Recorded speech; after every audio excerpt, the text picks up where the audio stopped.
Hi, I'm Philip from LMU Munich, and I will be giving an invited lecture about single molecule DNA computing on this year's 30th anniversary workshop organized by PicoQuant.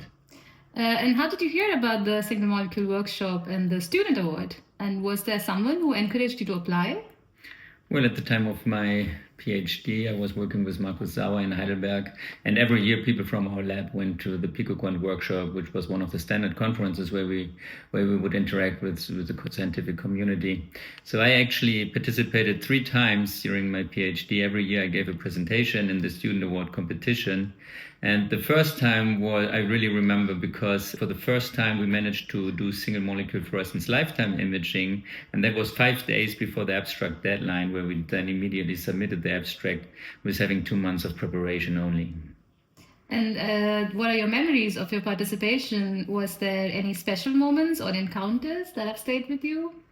Well, these were my very first presentations I gave at scientific conferences, so it was, of course, very exciting for me. And actually, it was only due to the feedback and these experiences of the workshop that I'd even started considering to pursue a scientific career. So did the single molecule workshop have a concrete impact on your scientific career? Well, many, as I mentioned. So I only started to think about scientific career after my first presentations, and also it was learning the scientific community and also many corporations, and especially for this talk that I gave there, we immediately after that started for me an important cooperation with the Johan Hofkens Franske Schreiber Lab. I remember that. And is there something from the workshop that you still use today, like scientifically or in terms of professional network?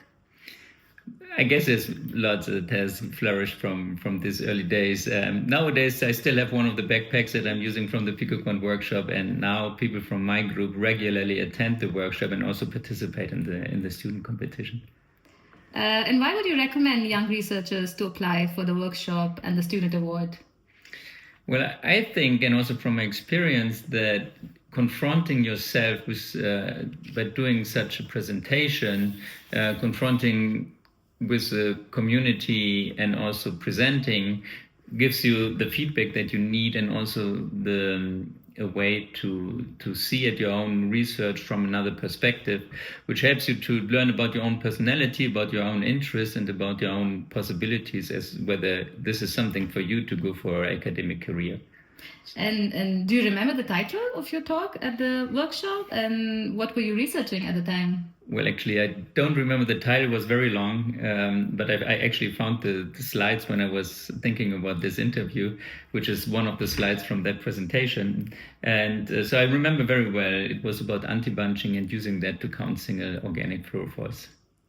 How do you see the future of single molecule research, and what, in your perspective, are the biggest challenges and opportunities? I think single molecule research nowadays has really reached the biological mainstream. So it's more a question why there's not a single molecule figure in that paper, then why is there one, I think. So the question is there still the need of a single molecule community? And I have to say, each time I go to the PicoQuant workshop, one feels coming at home, and that there is this community where really the technologies are driven forward, and that there is still a need for also this more technologically oriented community. And currently, what research questions or technologies excite you the most? Well, in a way, over the last years, we've come back a bit to my chemical roots, having studied chemistry, but also having worked in physics a lot, which is that we also build things. So we build a lot with DNA origami, and we like to make sensors. We like to make molecular logics, and my vision is that we connect our molecular machines and logics to autonomously acting entities that interact with biological systems, maybe to control biological cells. And what advice would you give to young scientists interested in the workshop, or methods or research related to single molecule? And what skills or mindsets do you consider crucial for future advancements in this field? Well, I think the mindset of single molecule researchers is generally that you have to be very open-minded, since single molecule technology or the field is inherently very interdisciplinary. So I think one needs some humility and respect for the other disciplines, while at the same time being very strong and focused on your own research questions. Thank you. Thank you.